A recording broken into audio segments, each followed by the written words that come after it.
What's up, beautiful people of the internet? I'm Patrick Maguire, and this is the training week leading into September 14th. So, first day, we hop into a bicep day. So, we do a bunch of giant sets. I absolutely hate isolating biceps because biceps are kind of like just the ornaments on a Christmas tree. They don't really serve any purpose. So, I did a full 3 exercise day, and each exercise was a giant set of 3 exercises within itself. So I did a bicep, a tricep, and a shoulder movement. This first movement was preacher curls, targeting that short head bicep with the overhead tricep extensions with the side flies, and then we jumped into barbell curls, wide grip barbell curls. I did some extreme English on that barbell curl because there was an 18-year-old at the gym, and I was loading up barbell curls, and I was like, wait, what's your bench max? So I don't like having that much English in my barbell curls or any sort of exercise when I do them, but giant set of barbell curls, wide grip barbell curls with tricep push down, as well as the front flies or front dumbbell raises. Then we go into the singular dumbbell giant set where we do the seated curl, where we focus on the eccentric. And then we go into dumbbell skull crushers. And then we go and we fly up into the overhead dumbbell press, which I got the shoulders of like a 4-year-old girl. So my shoulders are not that strong despite being able to bench 600, 635. And then we go into a torture set. I call it a torture set because you go until you can't go anymore, and then you go a little further. This is usually something that you do with a partner where you've got 2 20-pound dumbbells, but I have no friends, so I use the 20 and 25, do 10 to 12 reps with one side at 45 or 90 degrees, kind of getting tension on that bicep, and then you curl the other side, the lighter side. You're supposed to do it with a 5-pound plate, someone switching the plates over, and if you drop it, you do push-ups.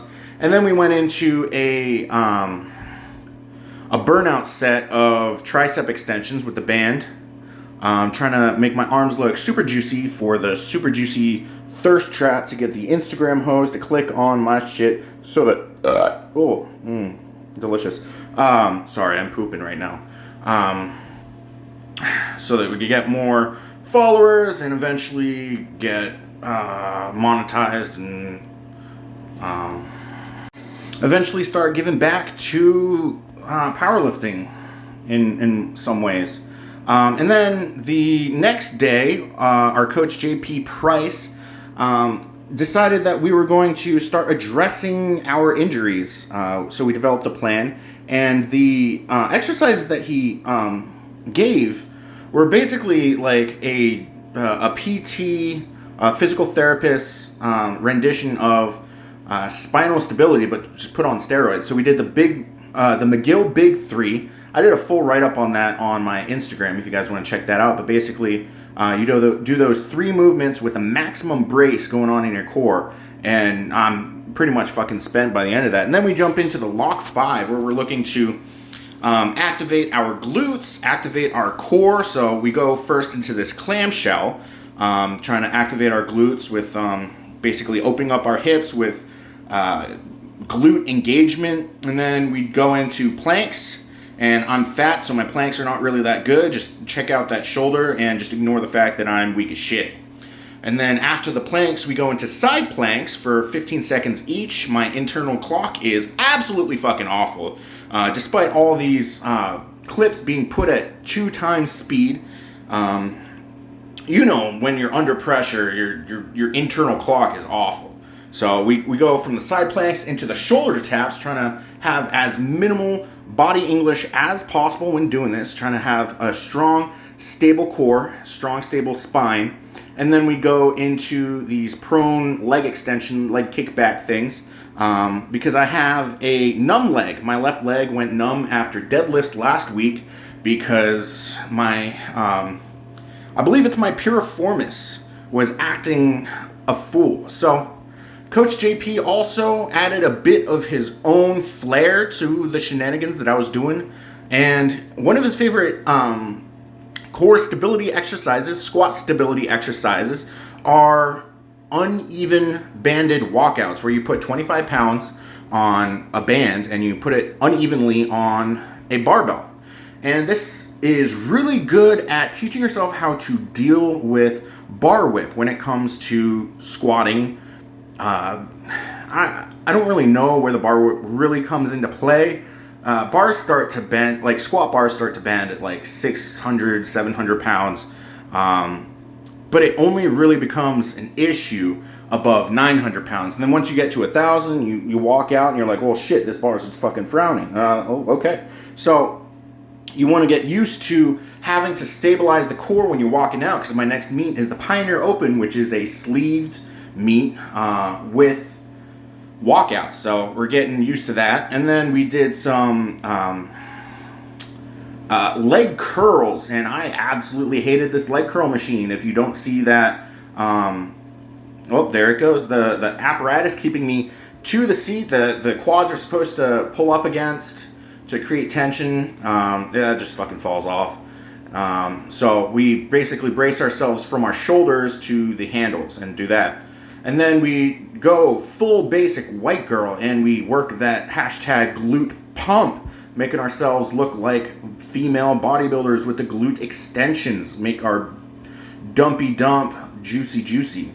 And as you can see, I am an ultra athlete standing up with the utmost beautiful stand up. And then we jump into the sled drags with 6 plates on it. Coach said heavy. I said, I don't fucking know what heavy is. And some multiply lifter said heavy is at least 6 plates. So we go into our next day, the Friday workout. And we did suspended, they're supposed to be kettlebells, supposed to be between 10 and 25 pounds suspended. Those are 5 kilo plates, which is 11 pounds. So we got 22 pounds of suspended weight. We threw on 50 total pounds, 25 pound plates on each side, doing sets of 8, and it basically just works the control and absolutely flares up your shoulders. You get the utmost shoulder pump from this exercise. And then we jump into the chest supported dumbbell row. It's kind of difficult to get into because, well, the chest support is in my face, and I don't like things in my face. I'm straight, so I don't like things in my face, unless they're boobies. Boobies are real nice. Maybe a nice dump truck too, but it was a 2x12, and then a third set was supposed to be an AMRAP. I forgot to record the AMRAP, so I did a second AMRAP, so I did 30 and then 20. I'm not fucking counting. And then we go into the tricep ladder into barbell curl superset. Coach wanted me to do 100 total reps of each with as minimal rest as possible, and seeing that I am chonk thick daddy boy, we did it in 2 sets of 50. So the tricep ladder, you basically set up kind of like a TRX on a barbell, keeping the barbell up, and you skull crusher, basically using a angled body weight to attack the triceps. The more angle you got, the more acute the angle, the harder it is on your triceps. Going for 100 reps at 349 pounds is quite difficult. And then we go into the barbell curls. The hand width on this really dictates where which head of the bicep is getting attacked. So we took a medium grip, trying to get both the short and long head, but I think I was a little too narrow, so we hit more of the short head, which is my weaker bicep head, which is why my biceps are not big, because the short head makes biceps look big. Long head makes it not look anything, but really it just makes it strong. And so I've been working the long head with hammer curls for the majority of my quote-unquote powerlifting career.